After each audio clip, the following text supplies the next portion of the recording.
Et bonjour, on continue avec les tutoriels de Potager Coach. Dans ce tutoriel-là, on va s'intéresser donc au menu calendrier, à la légumothèque. Donc dans l'onglet des calendriers, il y a deux types de calendriers. Donc le calendrier personnalisé.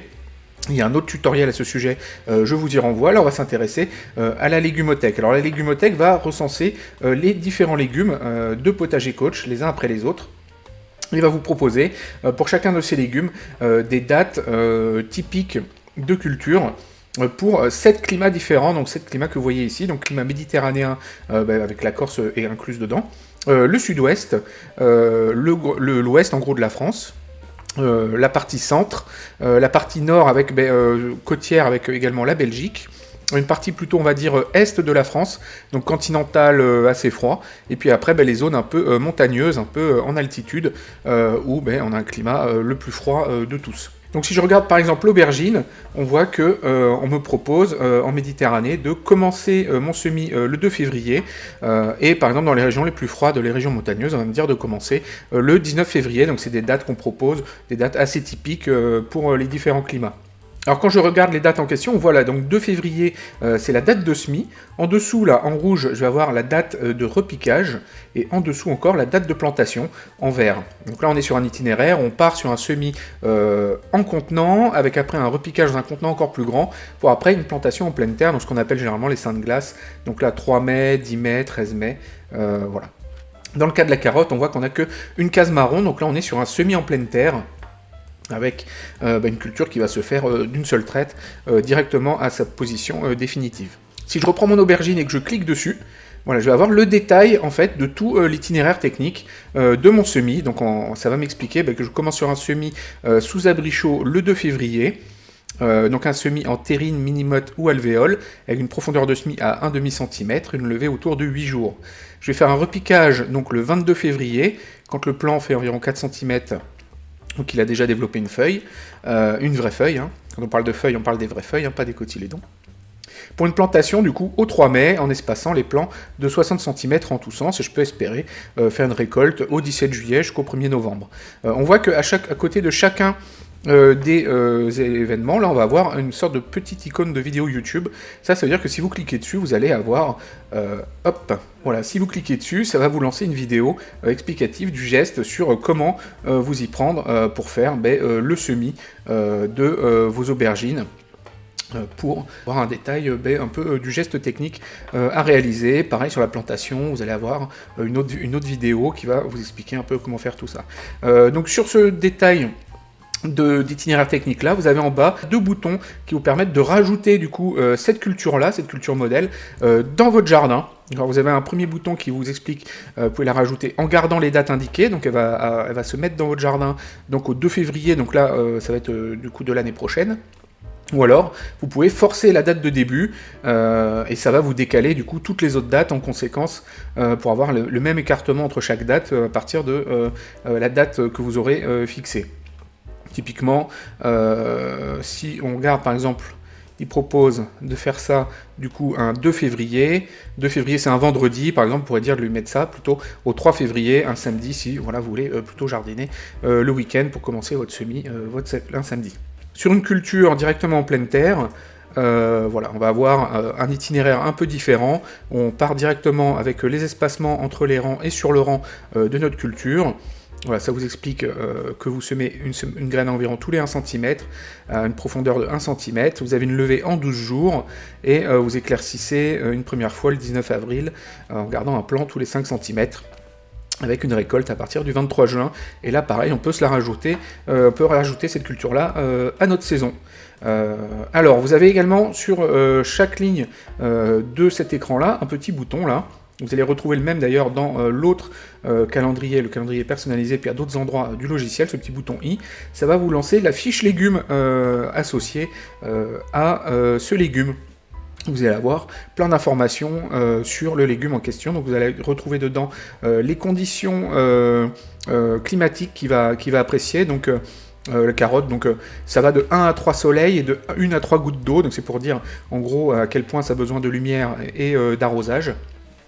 L'espacement caractéristique qu'on va positionner entre, là on est sur une culture qui se fait directement en pleine terre en rang, donc voilà l'espacement entre les rangs et puis le nombre, l'espacement définitif qu'on va garder sur le rang.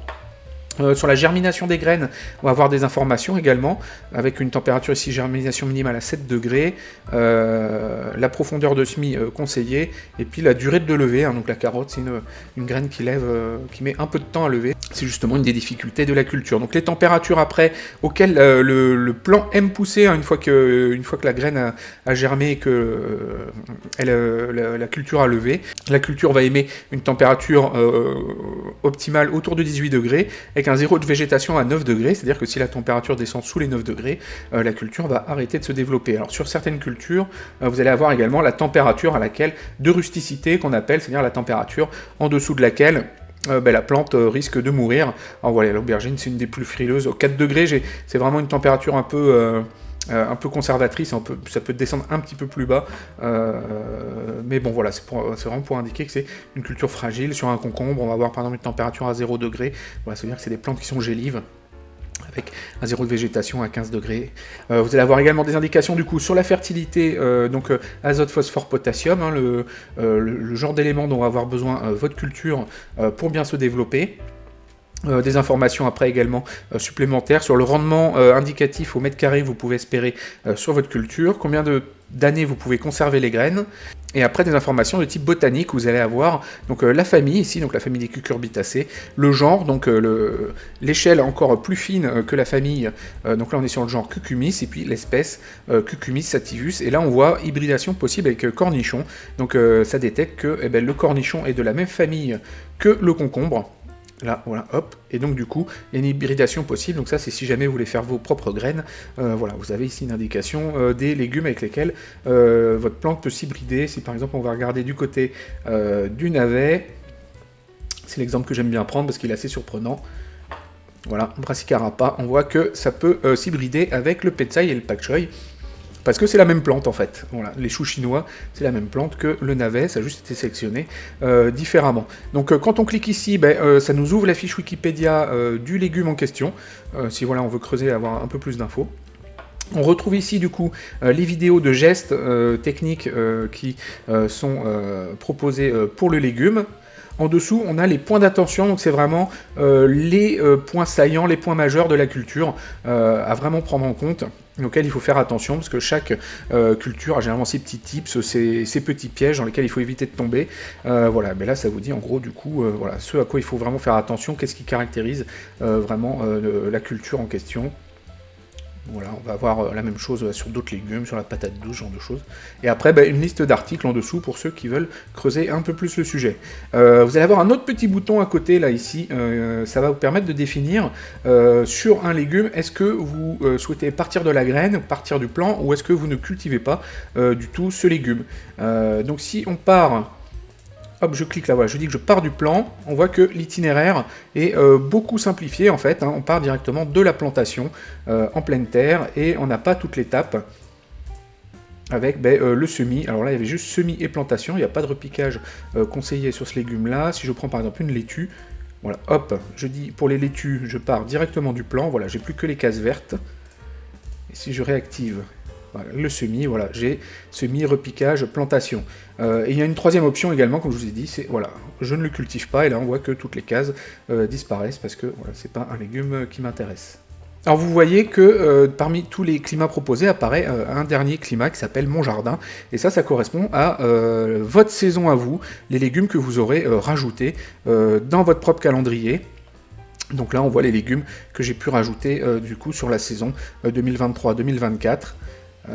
Voilà. Là on voit une carotte au 15 juillet 2024, donc par exemple si je suis ici sur les blettes, je prends ici au 1er mars cette culture de blettes là dans le climat du sud-ouest qui m'intéresse, si je la rajoute dans mon jardin en gardant les dates, hop, voilà, on la voit apparaître ici, 1er mars 2024, et c'est rajouté dans mon jardin. Alors là les boutons qui s'affichent sont pas les mêmes, on n'a plus à ajouter ou ajouter une date précise puisque ça a déjà été ajouté, là on a la possibilité donc du coup de la supprimer. Voilà, hop, elle a été supprimée. Si je la rajoute, j'ai la possibilité de la voir dans mon jardin. Si je clique dessus, ça va m'envoyer du coup dans l'écran mon jardin en sélectionnant la culture en question. Et là, après, je peux la positionner sur le plan de mon jardin si j'ai envie, à partir de là. Donc là, j'ai changé d'onglet, je suis arrivé dans l'onglet Mon jardin. Alors, en haut de l'écran, vous avez des petits filtres supplémentaires, des petites options supplémentaires. Donc, vous avez ce bouton-là qui vous permet de réduire ou d'agrandir l'affichage. Voilà, c'est un petit bouton cosmétique.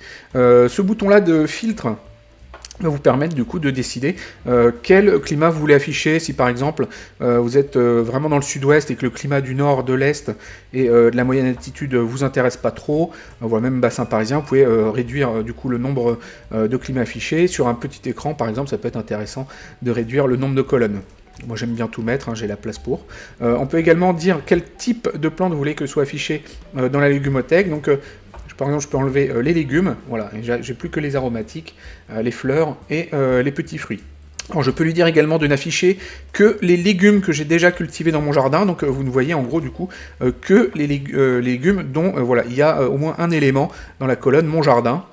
Et tous ceux où il n'y a pas qui ne sont pas encore présents dans votre jardin vont être retirés de la liste. Vous avez également la possibilité de masquer les cultures qui ont été terminées avant telle date.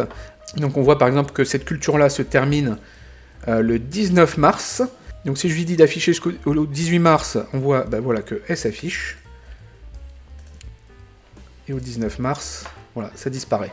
Donc après les filtres, là, vous avez ce petit point d'interrogation. Ça vous donne juste des informations sur les significations des couleurs, en fait, que vous voyez dans l'écran. Donc c'est juste un écran informatif. Et ici, vous pouvez filtrer les légumes sur ce que vous voulez. Donc voilà, si vous cherchez la tomate, là, j'ai dû faire quelque chose qui ne va pas. Oui, parce que j'avais mis le filtre. Là, pour l'instant, la saison est terminée et j'ai pas de tomates de m'y rajouter déjà pour l'an prochain. Donc, du coup, dans mon jardin, j'ai pas encore de tomates de positionner. Imaginons, par exemple, moi, je sais pas, l'aubergine. Voilà, ça permet de retrouver facilement un légume voilà, très rapidement, sachant que ça ne prend pas les accents. Donc, ça ignore les accents. Donc, vous voyez, là, il y a un E avec accent. Voilà, ça passe au travers. Donc voilà, cet écran de la légumothèque est un écran très pratique pour faire vos courses de légumes, les rajouter dans votre saison de culture. C'est une bonne manière, je pense plus pour les débutants d'ailleurs, d'avoir une première approche de la constitution de sa saison, avec vraiment voilà, des dates types conseillées par type de climat. Ça vous permet très facilement de faire vos courses, de choisir une culture, de vous la rajouter. Vous avez vraiment plein d'informations sur l'itinéraire à appliquer, et ça vous permet de bien débuter. Bon, on se retrouve dans une autre vidéo pour un autre tutoriel. À bientôt.